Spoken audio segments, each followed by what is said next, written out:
So as you know, as the talk has been around, we've got changes going on. First and foremost, we'll just cover it from the top down, and then we'll go from there, and we'll have time to discuss any questions tomorrow as well. As you know, we have an interim superintendent. That's Miss Denise Griebel. They will start doing a superintendent search, but she is the captain of our ship until that, if there is a change, then we'll have, of course, another new superintendent. Mr. Theron Hurley, I presume, has moved up to deputy, and they're going to continue moving forward. So that, as far as personnel changes goes within the system, we've also seen our physical plant manager has left, took another job, and our finance manager has left. Adam Hooker has left, and they will be replacing him as well. So we're going to see new faces around the system as far as administration out of central office. Everything's been running smoothly, and I predict will continue to run smooth until those positions are filled. Now, we've seen some personnel changes here. We've lost a couple of drivers over the course of this summer, and I'm just not going to name them just because I'll forget somebody, surely. But so I say that because it frames really well the changes that you're going to see that we've made with the transportation department. And I'm going to give you some figures that I did and I've been working on this really since Marshall? January, February, when we started working on this stuff. I went back and looked at data for the past 6 years, and we keep in the transportation department 90 drivers. Now, there are times that we'll bump up and we'll have 100, maybe 98, and then there's times they'll drop down and we'll have 88, 85. But the water has stayed level at 90 for 6 years worth of data. And as we all know, with the COVID and the procedures that we went through and the changes in our transportation loads that we've been having, we're really in a different place today than we were, let's say, in 2018, before COVID-19 was even a word for us. And the trends are this. We know how many drivers that we can keep here on a consistent basis. We've been running 89 routes up until this year. So you can do the math real easily. We have 90 people that we keep consistently and 89 routes. So how many subs does that leave? 1. So that's not been working, and we know it's not been working. As drivers, we know it's not been working, and as the administration has come to us finding out about instructional minutes, and we know about the doubles. And when we have to double up those routes, that it affects the instructional time for the students. And with that model that we were operating on, those doubles were always going to be a problem. So here's the system that we have implemented moving forward. We've reduced the number of routes down to around what, Marshall? We had 80 routes total. And what we are doing is we are putting an alternate driver at every elementary ramp. Now, we don't have that currently because we did lose some drivers over the summer, and that's going to change that, but that's what we're working toward. Rob, what's an alternate driver? Well, an alternate will be on that ramp, and unless there's some situation that happens that we have to pull them from that ramp, all they will do is either drive or ride the buses on that ramp. And I'll just use Kiwi, for example, since it's real easy for me to remember. We'll have an alternate driver there, and what that alternate driver will do, if there is no absence during that day, that driver will ride a route with another driver that will leave them the opportunity to learn the route if they're not familiar with the route. It will also give that driver an opportunity to give the driving seat to the alternate driver, and you as the driver can fill out your seating chart. If you're having a little trouble with discipline that day, you need to make some seating arrangement changes, you can put that alternate driver in that seat and you go back and you get your kids situated. When you have to take off, your alternate driver will fill your position. And it will be seamless for the kids, for the schools, and for us. So ultimately, I'm hoping this will eliminate, number one, the doubles. It will also make managing our absences easier, because I'm going to ask you guys to help manage that. If you're at a ramp that has one alternate, let's try not to take two people off at the same day if we don't have to. And I mean, I realize sometimes that's going to be necessary. But when it's not necessary, work with your alternate to stagger your off days so that your bus ramp is covered and we don't have these doubles, because we just simply we cannot get drivers to come in here and train and drive. Our training department has worked all summer long, and we have licensed two drivers all summer. We just can't get them to come in. The raise has not generated more interest.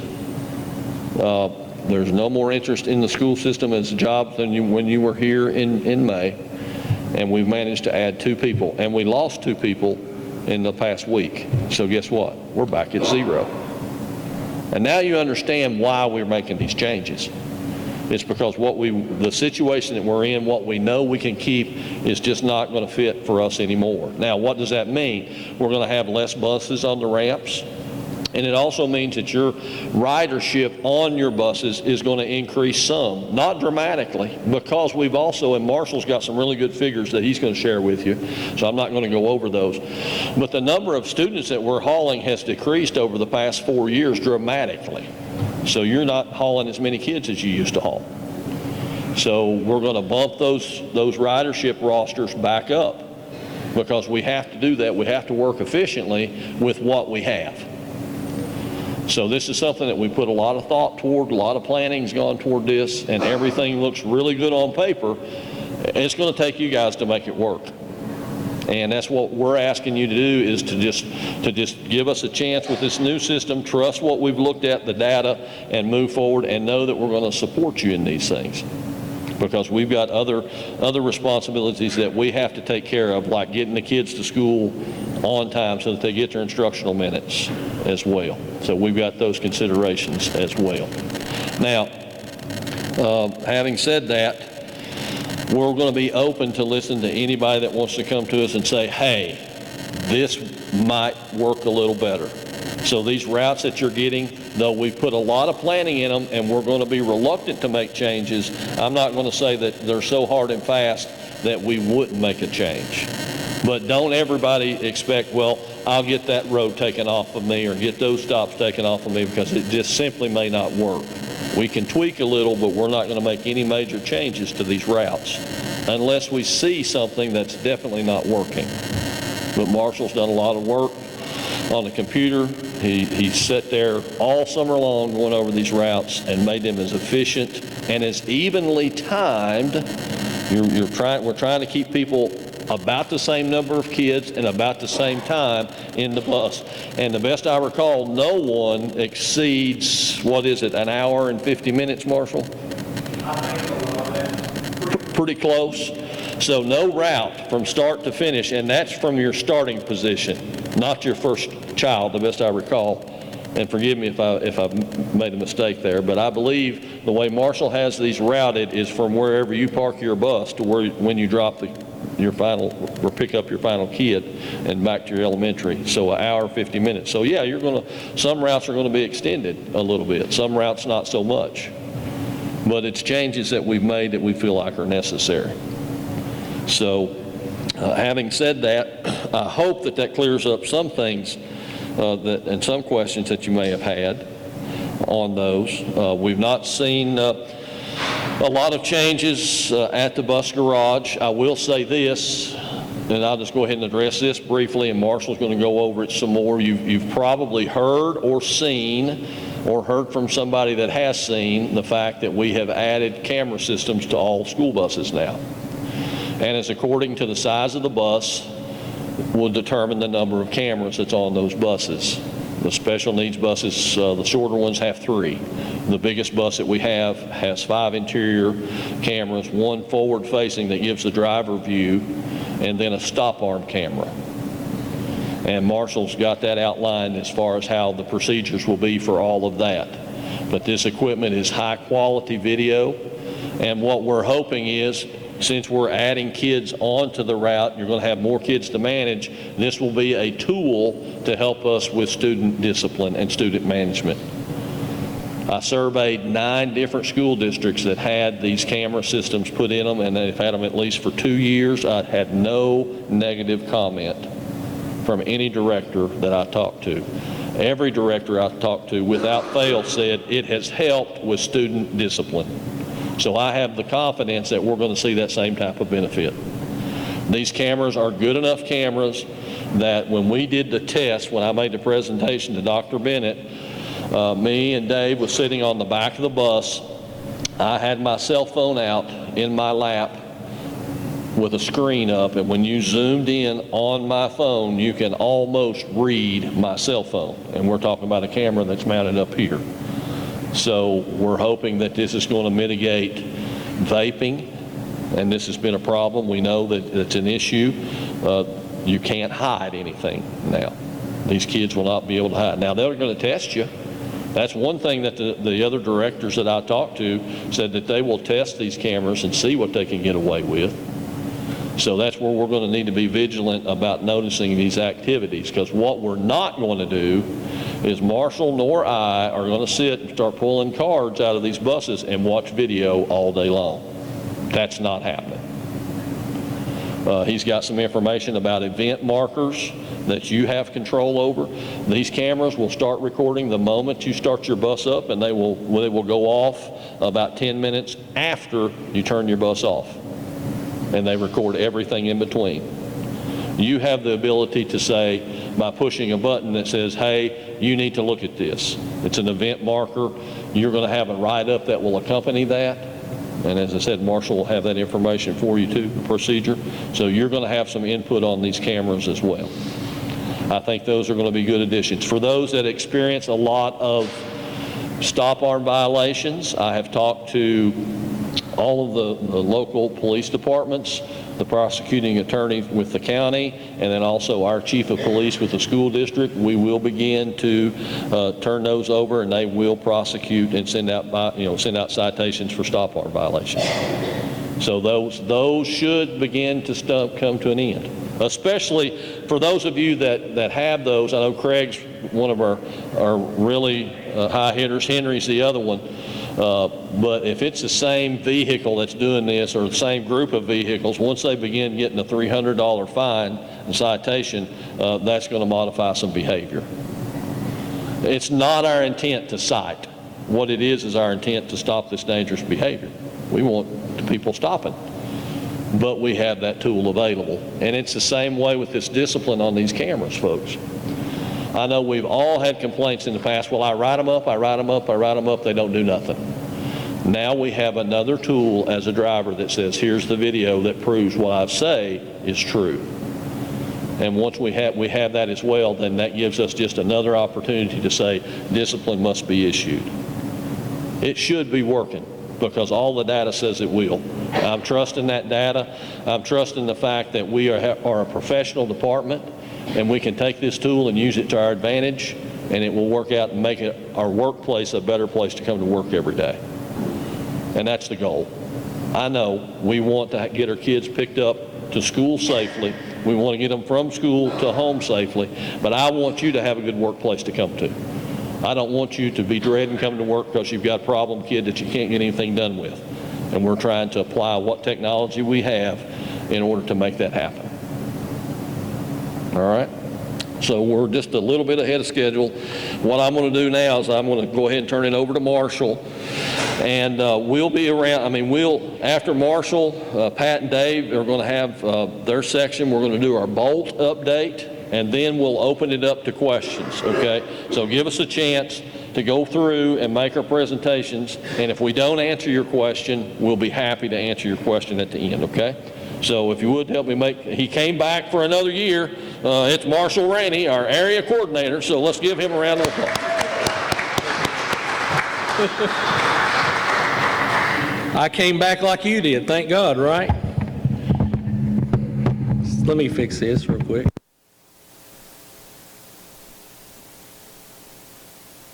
Well, good morning. Good to see you guys. I'm really glad you came back. I came back. Not all of us came back, but most of us came back, so that's a definite plus.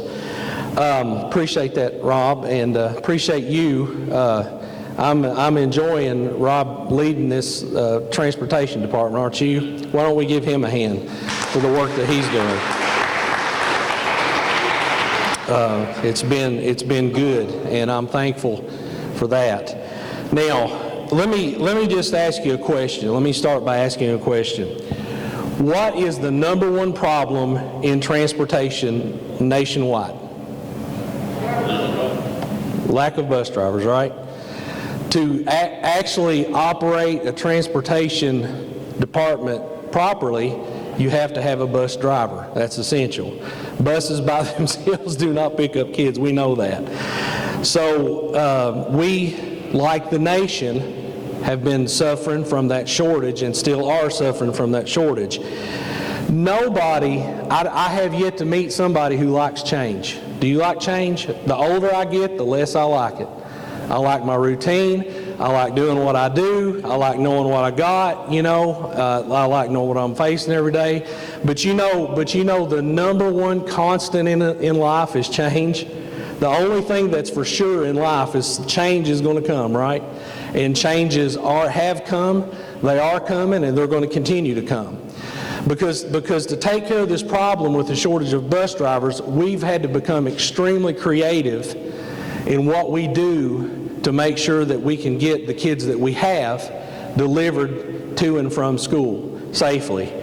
And if we had all the drivers we needed, we wouldn't have to make any changes. We would keep doing what we're doing. But if you keep doing what you do and expect different results, what are you? You're insane. So we can't be insane. We've got to, we're already insane, so we don't need more insanity. So we've got to do something to take care of the problem. And this change that's come has been a solution to a problem. Did we want to do it? No. Did we have to do it? Yes. So we've been monitoring these routes and the change and the shortages and all of this since COVID. If you remember, if you've been around a while, we started doubling routes when we started with the COVID issue, the dreaded COVID plague. And we've been watching that really, really hard since then, because we've not stopped doubling since our COVID plague, right? We've had to continue to do that. Let me just say this. When you doubling a route is bad enough, a lot of times you all got late notifications about doubling. You might not find out till in the afternoon, and you had something to do that afternoon, and I had to go double a route. Well, that really causes an inconvenience, doesn't it, for you as a driver? Not only does it cause an inconvenience for you as a driver, it also causes an inconvenience for the parents of every one of those students who are going to be getting home at a later time. And so when anybody's inconvenienced or there's an unscheduled change, guess what happens? Complaints come in. And so poor Brittany sits at the phone, and she answers the phone, and she takes cussing after cussing after cussing after cussing after cussing.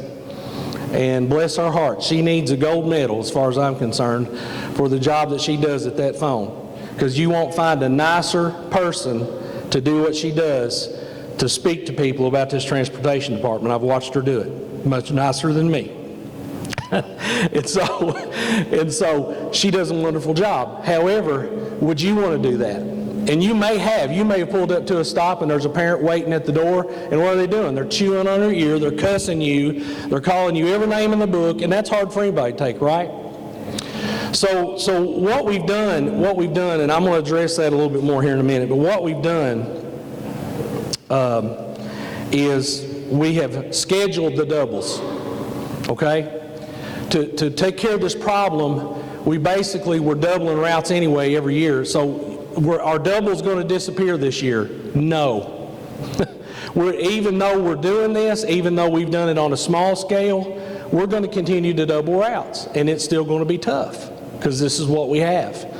If there is a flu that hits, if something else happens, you're gonna see doubles again, and it's gonna happen. But what we can manage and what we can get ahead of and what we can schedule, it's much better, because here's why. You know what you have. You know what your schedule's going to be. You know who you're picking up. It's not unscheduled. It's not all of a sudden here, you got to do this. And it's the same for the parents. They're going to know this bus is going to be here around this time, right? But culture changes are the hardest changes to make ever. Basically, a culture is a way of doing things. It's traditions, it's beliefs, it's values, it's all these things that make up who we are and why we do what we do. Cultural changes are very difficult, and that's kind of what we're doing. We're making a cultural change, because since I have been here, I've observed things from the days of Claude Maggard until now, and we've made changes just about every year since Claude left, since I've been here. So it is difficult, especially when we make these deep changes. Dave, if you would go to the next slide, and then go to the next slide.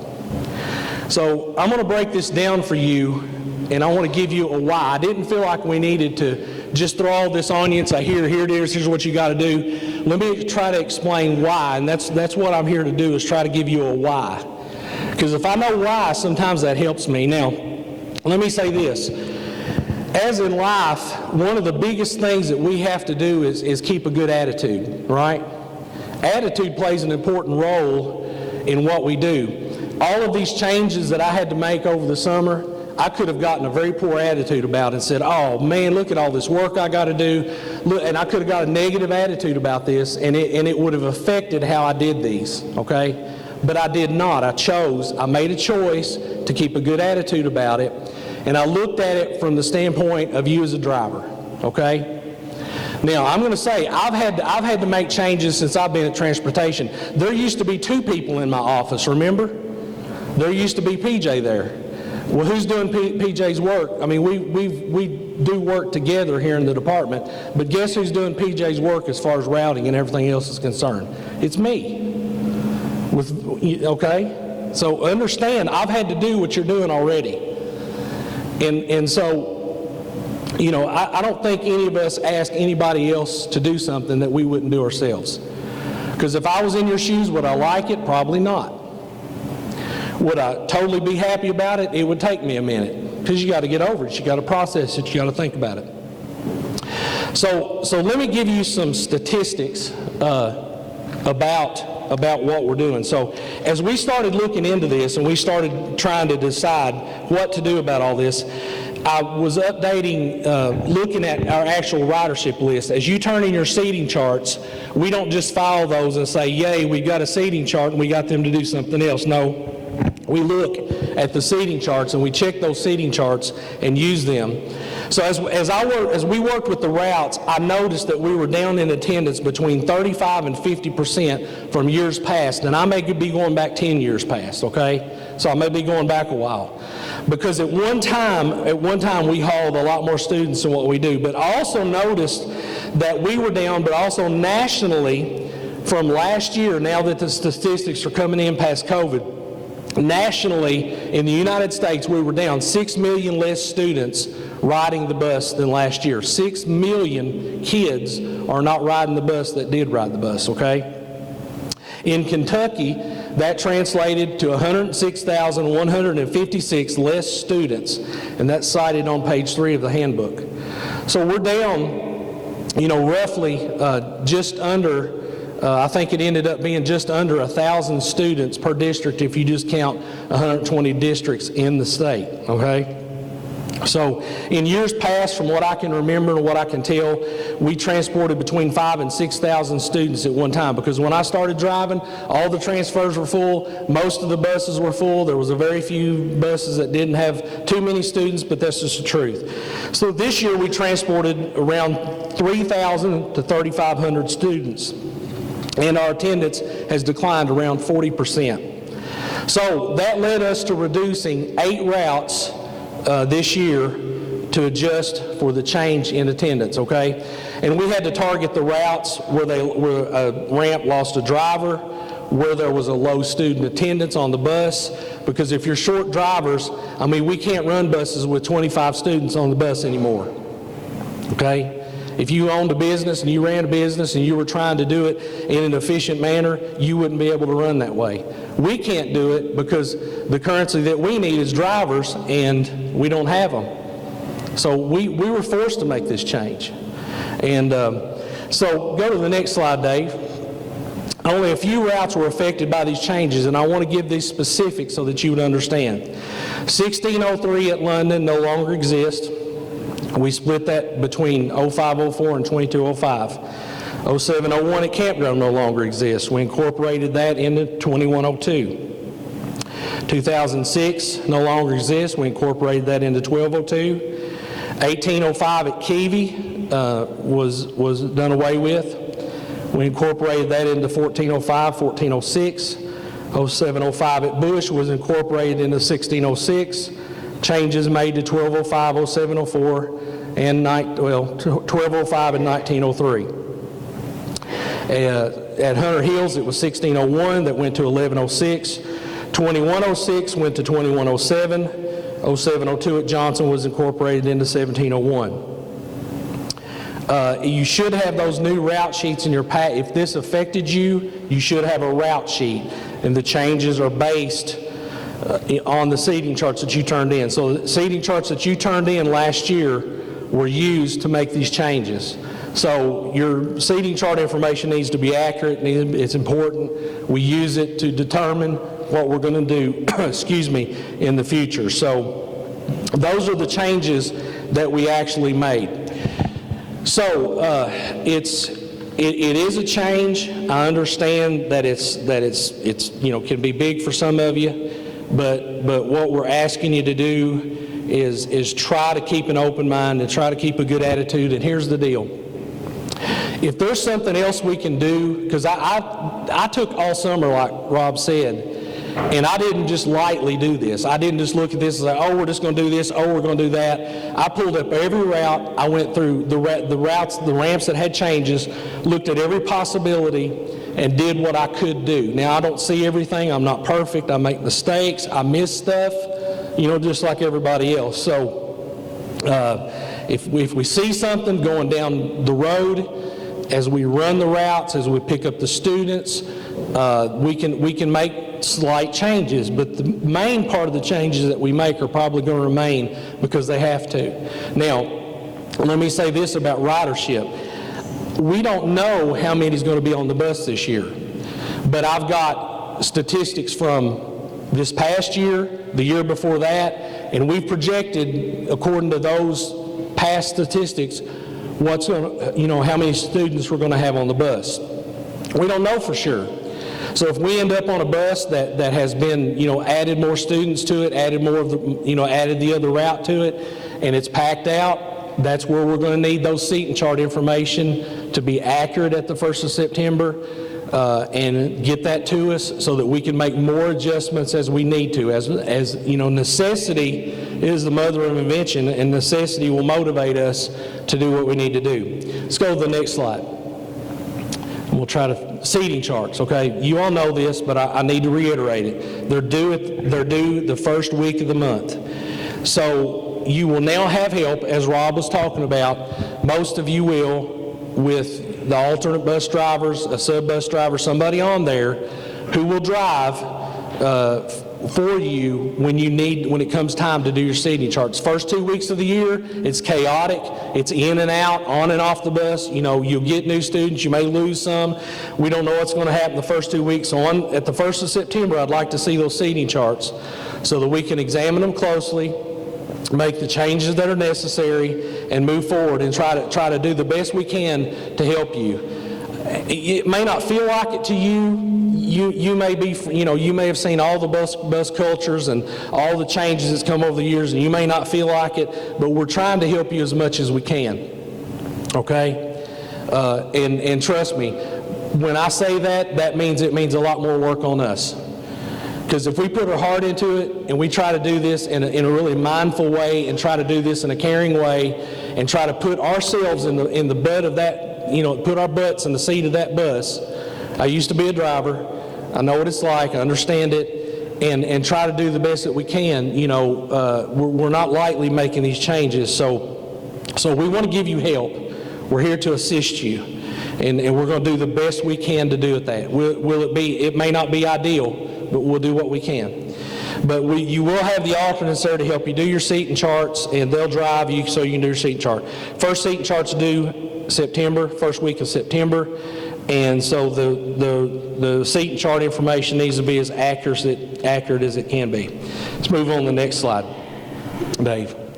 Timesheets. Do I need to say more? So, timesheets.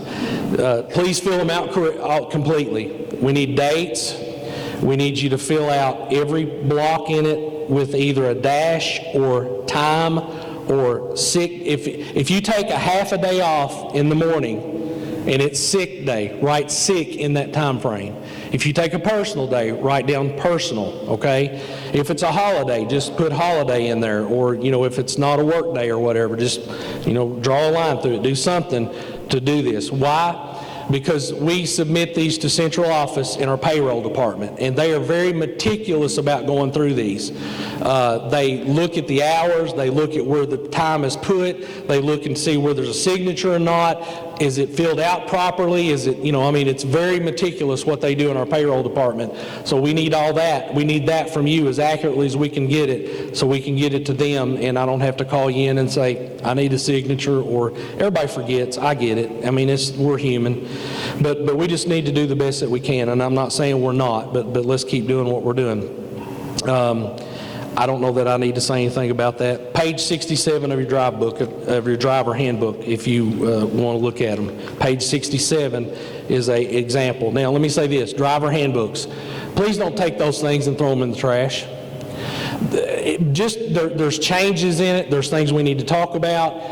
Go through it, peruse it. If you've read it already, you already know it, then at least look at it and figure out where it's at. The payroll dates, when we get paid, the dates for our pay is in there. The pay codes that are on your stubs are in there. Every example of every piece of paperwork that we have is in your driver handbook. So we've tried to make that a resource for you so that you can do your job as well as you can. Write-ups. They did change last year, kind of midstream, due to a lot of reasons. The old write-ups are no longer sufficient for getting us the information that we needed to get to the principals. I was being asked a lot of questions by the principals. When, what, where, how, who, all those questions. And so I put some of that on the write-up, may give you plenty of space to write down the situation, to give us detail. I would ask you that you fill out those just as completely as you do your timesheets. Give us the information that we need. Now, as soon as I put these write-ups into place, the new ones, the questions from the principals dropped significantly because we were answering those questions up front instead of them, doing it on, retroactively. We were doing it proactively. And so it really helped us. And so consistently turn them in. I'm going to address warnings here in a minute. This year, all students are going to begin with warnings, okay, unless there's something severe. If there's a severe break of the student code of conduct, then we want to go straight to the write-up, especially for older students, because they know. Your older students know how to ride the bus. Your younger students don't. From preschool to about third grade, we're teaching. We're showing them. We're trying to demonstrate. We're trying to get them, to ride the bus in a safe manner. From about fourth grade on up, that's when I really start expecting things out of kids. In the fourth grade, fifth grade level, especially middle school and high schoolers. Consistently turn them in. Don't just, have a bad day and, get fed up with a kid and then turn a write-up when they've been acting out for 6 months, okay? If they're breaking the student code of conduct, that's when you need to turn that write-up in. Use that student code of conduct. You should have one of those in your packet. Look at the student code of conduct. Look what applies to transportation. Look at the consequences for their behavior and understand that, and it will help you do your write-up as well. Give specifics. Special needs students, they only get 10 days across the board, in school and on the bus. So just understand, with our special needs students, we still need to write them up. We still need to be writing them up on our buses, okay? But understand that the process is going to take a longer amount of time, and the consequences will be a little different for them. Discuss the behavior with the student. If student's acting out, you know they're breaking it, you know you just can't get a hold of them, they just continually do it, sit down and take a minute or two and talk to them about that, okay? And, report any behavior that was reported to you that you didn't see. So if a child comes to you and they said, hey, Jimmy back there in the back, he's really been harassing Haley, and he's been saying bad things to her, and he's been doing bad things and all that, and the kid comes up and reports that to you, go ahead and write Jimmy up, put it on the report. There's a place on there where it says student behavior that was reported to you. Write that up. We'll turn it into the principal, and we'll see what we need to do, even though you didn't see it. However, guess what? We're going to see a whole lot more than we ever have. So that's on page 71 and page 71 of the driver handbook. 71, 72 is what that should say. Go to the next slide. I went way past that. Keep on going. Where are we at right there? Yeah, page 2. But go back. Yeah, that's it, page 2. So on page 2, you'll see there is a back side to the write-ups now. There wasn't before. Please go over there. It's more places to write, more places to put witnesses. The bottom part down there that's color-coded down there, don't fill that out, okay? Because we're going to be using that for cameras and other things too. But they're handled the same way. Even though we have cameras, it does not change how we do write-ups, okay? All right, go to the next slide. Warnings. So again, we're going to start out warnings for all students unless the behavior is severe. The white copy goes to the student to take to the parent. Will they get to the parent? Probably not. That's okay though, because we have a yellow copy that comes to me. The yellow copy gets scanned, sent to the principal, and it gets put in Infinite Campus. So the warnings are entered into Infinite Campus and become part of the record as well. The pink copy stays in your book. It's for you as a matter of record so that you know how many times that you've warned this student. I think 2 warnings for a student is plenty for anybody, okay? Then you need to go to a write-up, all right? If you don't have a warning book, I have them in my office. Come see me, and I will give you one for your bus. And put it in the pouch behind your seat, or put it somewhere that you can keep it and use it. If the student cannot sign it, we do ask students to sign it. If they cannot sign it, just write in there, unable to sign, and be done with it. But that's on page 30 of your driver handbook. Let's go to cameras. Let's go to the next one. Thank you for helping me, Dave. If you want to go ahead and turn to page 31 of your handbook, you can. If not, all this is the same stuff that's in there. 7 cameras have been installed on your bus, every full-size bus. There's fewer on the special needs buses, but there's 5 compartment cameras that's in the passenger compartment. There's 1 forward-facing camera that looks forward in your bus, and of course then you have your stop arm camera. They operate the entirety of your route automatically. When you turn your bus on, that camera comes on, okay? And it operates for the entire route. The stop arm camera is automatically operated. When you activate your stop arm, it activates the camera, okay? And it puts it actually in a special folder on the SD card that says stop arm, so we can go to those things and look at them. I'll show you more about that here in a minute. They're high quality 1080p cameras that record in great detail. I'm going to show you some pictures here. Every video, every time you turn your bus on, it records these things also automatically. Your speed, your GPS location, and it provides a timestamp for us, which is all important considering cameras. Let's go to the next slide. This first one here that you see is a forward-facing camera. That's what the camera is looking at outside of your bus right there. You see how high quality that is? You can see there the GPS stamp. You can see the speed stamp, the time stamp in the upper right-hand corner and left-hand corner. There is a camera stamp that lets you see which camera that is. Go to the next one if you would, Dave. This is camera 1. This is the first passenger compartment camera that you have. So you see there the view that is given. I hope you can see that like it really is. It's really incredible how detailed these are. Go to the next slide, Dave. This is the middle camera of the bus. As you can see right down into the seats.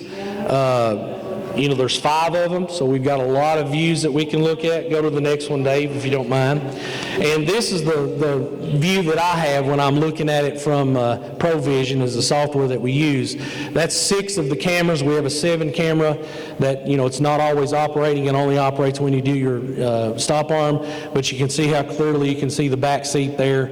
So anyway, that's the views. Go to the next one, if you would, Dave. This is actual footage.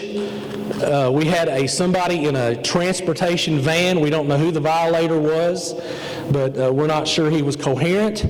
But we do know that he was moving right here, and he went by a stop arm. Pat was simply stopped his bus to let a cat he had off his bus, a stray cat he'd picked up, and he was letting that cat off. And this crazy driver in this transportation van. No, but that van is moving, okay? And you can see that's what the stop arm camera looks like. So we're going to have ample evidence there for any kind of prosecutions that need to go forward. Let's go to the next slide.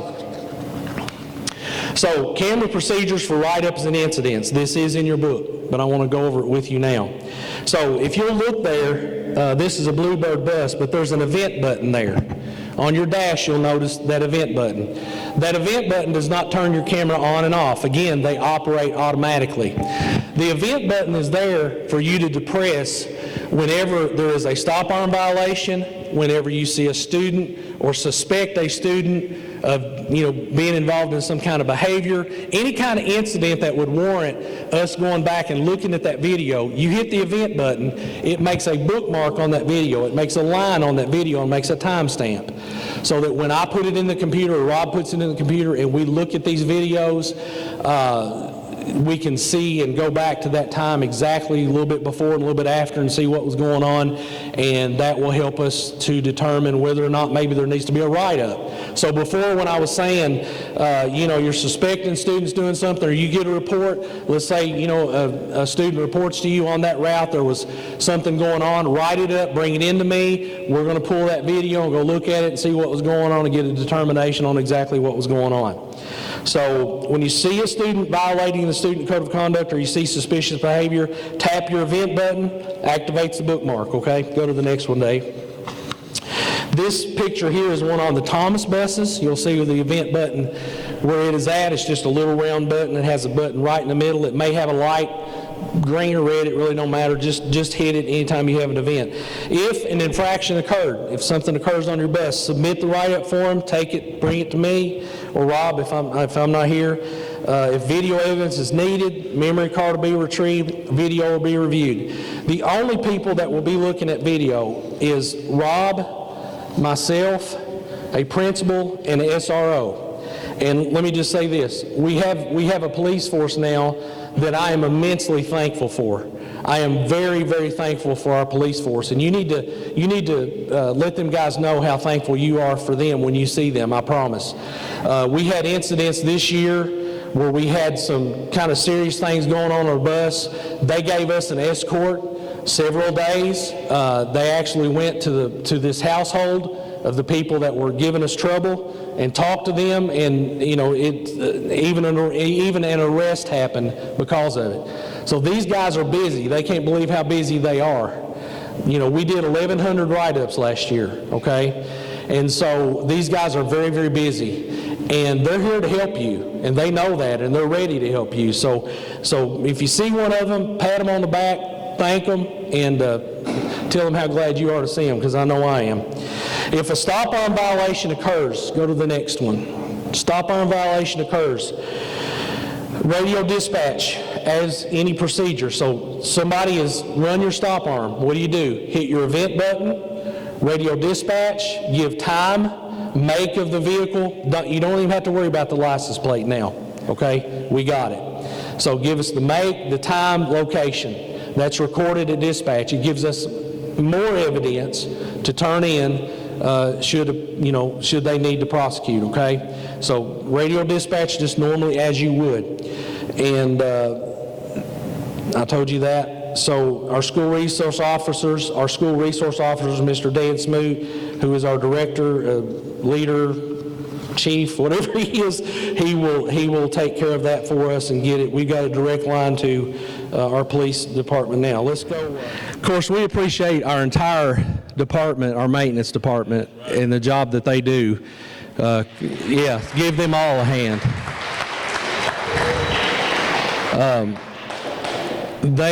Chris, who is doing a lot of things. He wears a lot of hats like a lot of us do with parts and taking care of everything that needs to be ordered and keeping us in stock and things. You know, we're not supposed to be back there in the parts room, but that parts room is in absolute excellent shape and condition, stocked well, everything is labeled and taken care of professionally, and we do appreciate Chris and the job that he does. Won't you give him a hand?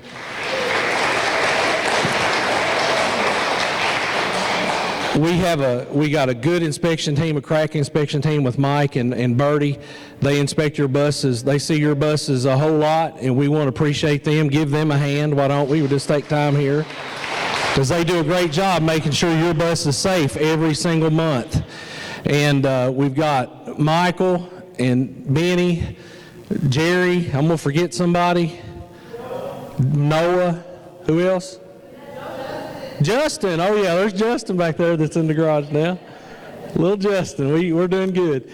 Listen, we appreciate you guys. We really want you to know that, and thank you for the job that you do keeping our buses going. State come in and expect, yes, please. We appreciate them. And let me ask you to do this, and Mark may have touched on this, but I'm going to touch on it because we got time. We just effectively did a 4-hour update in about 20 minutes, so. Yeah, I know. I wish we could leave and say, well, we're done. See, I wish we could do that, but state requires us to do otherwise, so we're going to have to talk. But one of the things that I would ask you to do, I think Mark would ask you to do this too, and I think you may have already mentioned this, but I do want to hit on it again. Bus cleanliness. And I know that's a can be a huge issue with time with certain of our drivers, but if there's a place in your handbook here where there is a procedure that's given to you for keeping your bus clean. And it's really simple, and I promise you if you'll do these things for keeping your bus clean, it'll stay clean. And because when kids get on a dirty bus and they see all the trash laying around and they're stepping over bottles and you're allowing them to throw gum in the floor and doing all that, they're going to throw more trash in the floor. They're just going to. I mean, I've done it, and you've done it. A lot of you, I see some head shaking. And you have to manage that. Kids, a lot of these kids, I'm just going to tell you, there's a lot of these kids that do this at home. You think they just do it on your bus. They do this at home. And they just haven't been taught. So it's a great teaching opportunity to teach them about cleanliness and getting them to pick up their garbage and holding them responsible for that. Is it work? Yes. I used to get tired of saying it, and they would get tired of me saying it. But the thing about it is, if you do it on a consistent basis and let them know it's not acceptable to trash this bus, because I'm the one that has to clean it. So you need to pick it up just like you would your classroom, and hopefully they are in the classrooms, maybe not, I don't know. But anyway, for your bus, we certainly can do that. So the procedure is this. Every single day, start with a clean bus. You should be able to start with a clean bus this year. So when your bus is clean, when you begin the year, basically what you want to do is every day, because you need to check your bus twice a day, right? We got to do the No Child Left Behind button anyway, right, on most of our buses. I think we got most of our buses with those now. So we got to walk to the back anyway. Pick up your big stuff. Take a little Walmart bag, wherever it is. Pick up your bottles. Pick up the big pieces of paper. Note where they are if you can. You'll figure out who's trashing the bus. Pick it up as you go in and off twice a day, all right? On Friday, if you will sweep your bus out and just get rid of the general dirt and sweep your floor, you should be good. Your bus will be clean, a lot cleaner than it was had you not been doing that. Then the way I used to do it is windshields and rear windshields. I know we can't see out of our rear window and stuff, but we need to keep that clean. We need to keep our windshields clean, our mirrors clean. That was something I'm just OCD about that. I cannot stand looking at a dirty mirror, can't stand looking through a dirty windshield. It just drives me crazy. And so I had to clean mine as often as needed. And then your passenger windows, I'd go through about once a month and I'd clean the inside of the passenger windows and get those clean, and then sanitize your bus, often. We have sanitizer spray. Of course, we have all the cleaning supplies that you need, whatever they may be. If any kind of issue on the inside of your bus should be reported to Mark. If it's a safety, it's part of the safety pre-trip part of your bus. If it's a turn signal, whatever it is, write that down on the pre-trip, right? Turn that into Mark, make a copy of it, turn that into Mark, and then start, your other pre-trip is what we're supposed to be doing. Am I right on that, Mark? I'll give the procedure right. Okay, making sure. So if it's, a seat tear or it's any kind of cosmetic thing, get graffiti, cleaner in the garage we have, whatever you need. See Chris to get it. He will get you what you need. There's sanitizer. There's a lot of good cleaning. We have stuff to get the gum up off the floors and all of that. Now, let me deal with another issue. I have no idea where we're at on time, so I'm probably going to go here just a little bit because we are really ahead. So here's the other thing that I was going to say.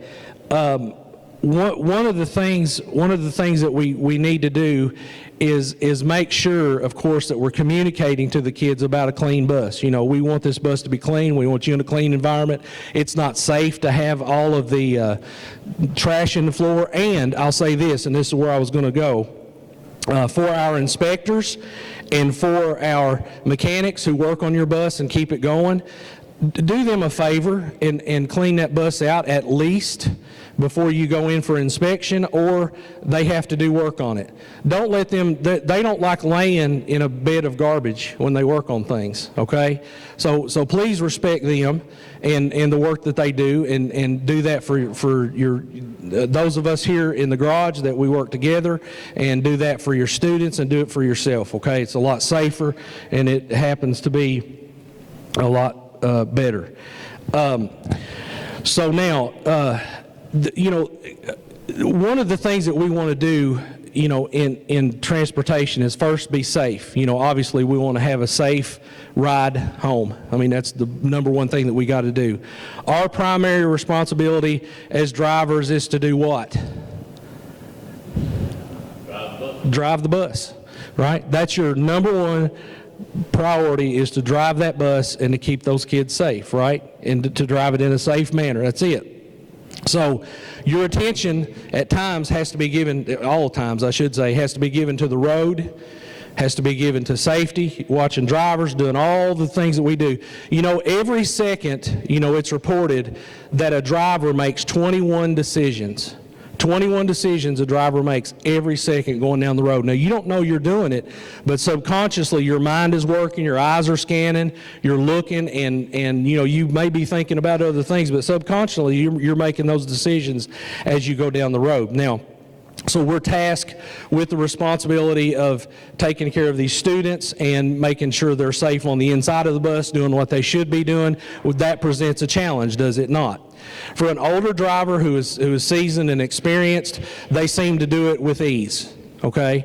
It just seems like it's just natural, because you learn a pattern and a behavior, and you learn a cadence that you get into when you're driving, to look at the student mirror, to look at the road, to look at the student mirror, to scan your rear view mirrors, to scan the entire scene in front of you, and you get in that cadence and kind of that rhythm, if you will, as you get seasoned and older. Newer drivers, tend to struggle with this a little bit more, and they feel like most of the attention has to be put on the students first. Now, if there's something, so what would you do if your student, say there's a fight breaks out or something, something terrible is going on in the back? I mean, what do you need to do as a driver if that's going on? Hit the event button. Yes, hit the event button. Second thing you need to do. What'd you say? Pull over. Get off the road, because your primary responsibility is to drive. And you know this. Pull over, get into a safe location, secure your bus, then deal with the issue, whatever it is, okay? Don't feel like you have to deal with it right then and there. First thing you got to do is get that bus in a safe location.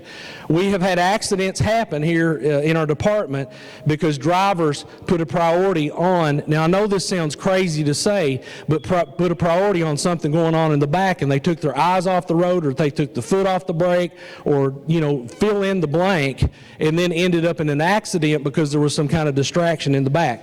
You have to train yourself to focus on driving. Pay attention to what's going on in the back. Make mental notes. Now, the other thing that will help you do this is, while you're doing your seating charts, you're doing them anyway. You're writing these kids' names down, right? You should be doing it at least once a month, and you're taking note of where they're sitting. Who are the first students that you learn the quickest?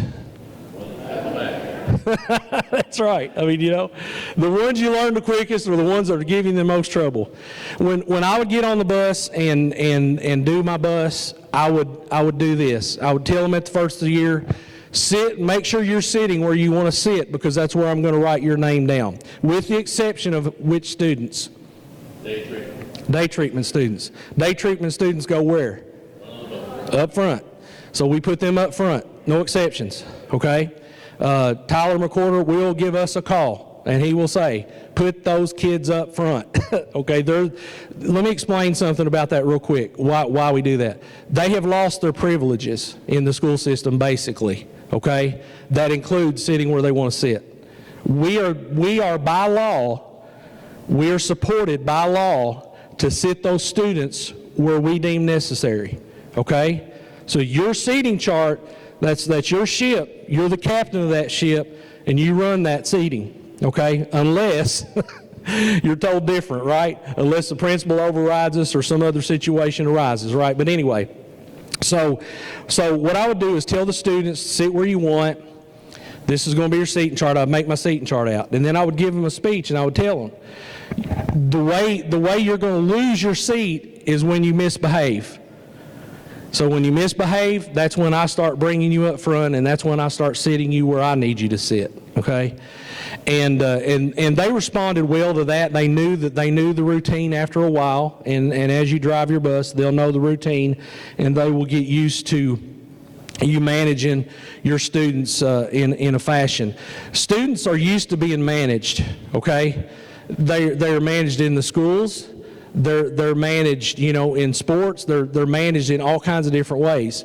So when you don't manage your students on your bus, you're giving them an unfamiliar environment. You really are, because they're used to the structure. They're used to the being told what needs to be done and being corrected when they are out of order or when they're misbehaving or whatever it is. They're used to that. So let's continue the process that they started on the inside of the school onto the bus. And let me say this. Yesterday I talked about cultural changes, which are the hardest changes to make. Culture is hard to change. Culture is traditions, values, a set of beliefs, a way of doing things that have been done over time. So when you change those base things that we operate by, it's really difficult. There is a culture on your bus. Did you know that? Yep. You have a culture on your bus. It's either a good culture or a bad culture, or maybe mediocre. I don't know what your culture is. I hope it's a good one. We want to have them a safe drive, a comfortable ride, you know. The students that are misbehaving, the ones that aren't misbehaving, expect us to take care of them. And the parents of those students expect us to take care of them, right? They do. And so what is the culture on your bus? What kind of culture have you created? Is it you know, one of just letting them do whatever they want to do until there's a problem? Is it one where, you know, you just pay attention to certain students and not the others, you know? And sometimes that happens just because of behavior. But what I mean is, you know, when they get on in the morning, greet them. Learn their names. You're doing their seating charts. I was going to mention that a minute ago. Learn their names when they get on. Good morning, Johnny. How are you? And they're going to go, leave me alone. I don't want to talk to you. It's too early. I didn't care. I did it anyway. What I was doing? I was trying to learn their names, okay? When they get off in the afternoon, have a good evening, Johnny. Hope your dog's okay. That's all you get sometimes. Some of them respond really great. But you're building rapport with those kids. Rapport is a big deal on the bus with children as far as creating a good culture where you're able to manage them. They're people too, These kids are people too. They don't know what they need to know. They haven't been necessarily taught what they need to know. Some of them come from great homes. Some of them come from awful homes. Our foster population has risen.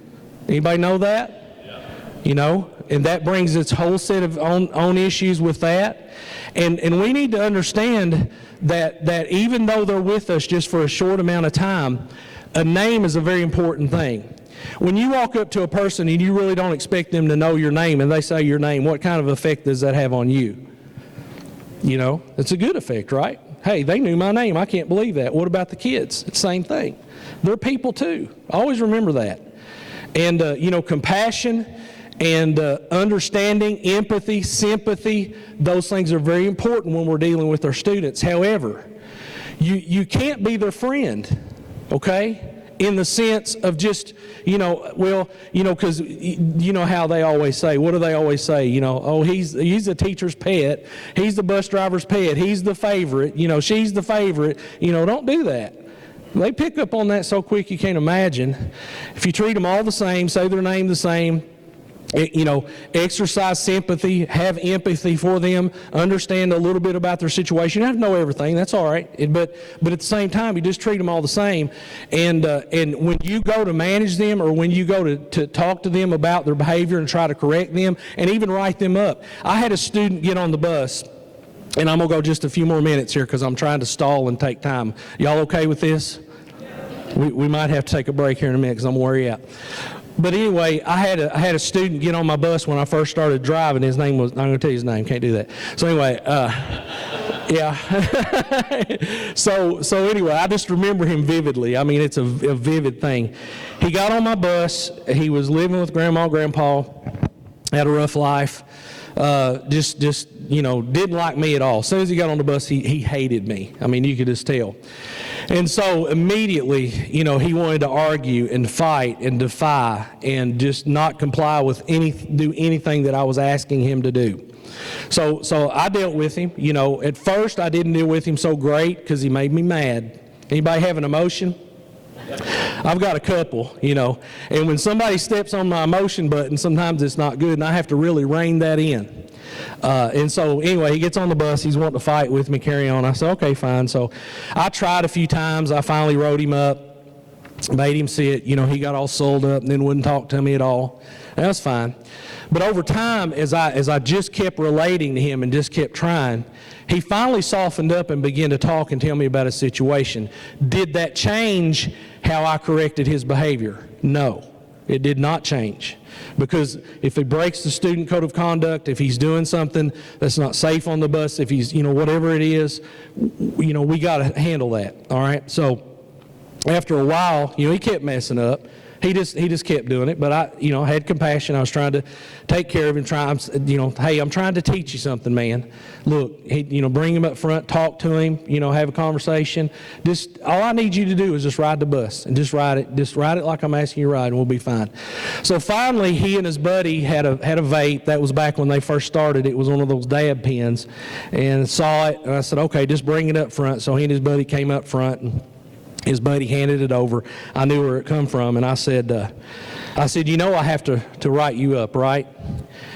No, he asked me. He said, are you going to write me up? And I said, yes, I am. I have to. I said, it's my responsibility. It's my job. He said, well, if you do, then I'm going to get kicked off the football team. And I stopped right then and there, and I said, look, whose fault is that? Is that my fault that I'm writing you up, or is it your fault that you didn't do what I asked you to do and follow the student code of conduct? If you got a vape, those things are dangerous. He goes, it's my fault. So I finally got him to take responsibility for his actions, which is a difficult thing to do these days. But if you try, if you put forth effort and just pay attention, it starts with their names, I promise you. And if you can begin to do that, you'll go a long way in managing your buses. Now, concerning cameras, up until now, we've not had any support as far as write-ups or discipline or anything else is concerned, but now we have a great amount of support for what we are doing and trying to get our students in order, okay? So let's use those to our advantage, okay? I believe over time that it is going to improve our discipline in the district. I anticipate our discipline numbers to be lower this year. I'm hoping. It's a hope, it's a prayer, it's a thought, it's a wonderful, happy place to go to, and it may not ever happen, but at least I can think good about it, and you can too. And so let's use those to our advantage. And what I mean by that is this: when the year starts, you need to have a speech. You need to have a speech prepared for the first day. When you pull into that home bus ramp, and you need to introduce yourself. My name is Marshall. I'm a really nice guy until you don't do what I ask you to do. So here's how this is. I'm the captain of the ship. You are the passengers. And, I had a few rules that I would go over with them, just a few. Stay in your seat.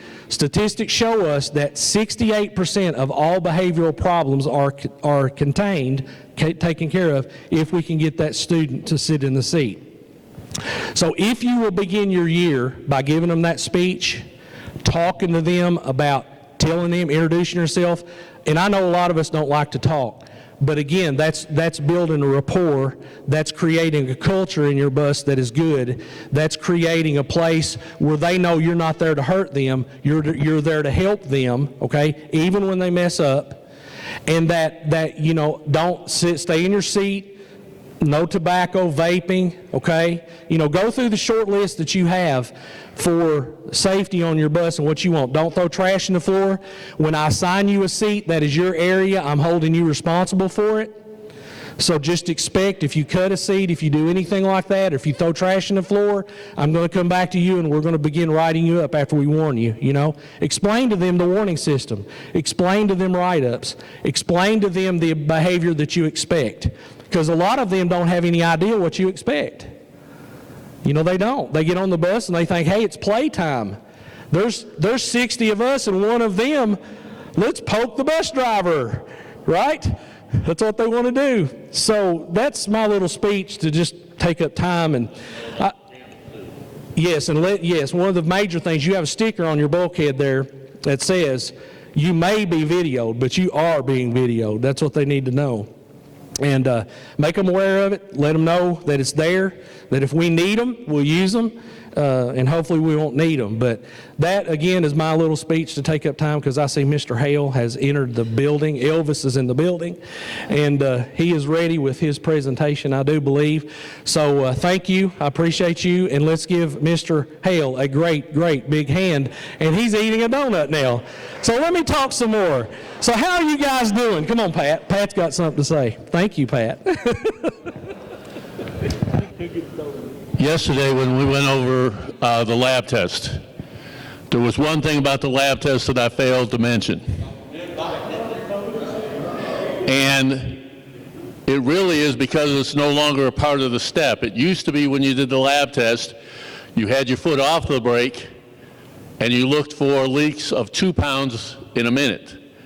That is no longer in it, but part of what we said when we did that was we made sure the wheels were chalked. Well, we all know we don't have chalks on our bus. But when you go to do the lab test, when you push that parking brake in and you start pumping that brake, if you're not pumping fast enough, and you're on a hill, it's going to roll. So you need to make sure that if you're at the bus garage, you're up against the curb. So that you're not, if you got a bus behind you, you better be pumping fast and not allowing the opportunity for it to roll into the bus behind you. Well, let's mitigate that. Don't do the lab test if there's a bus behind you, okay? So we want to make sure that we certainly want to do the lab test, but we also want to make sure that we're not causing accidents by doing it. If you're doing it on level ground and you pump that brake, you'll be fine. But we all know where we double park the buses, you will roll back if you take your foot off that brake. So just be aware of that, and just want to make sure we added that to make sure we keep the buses safe when we do the lab test.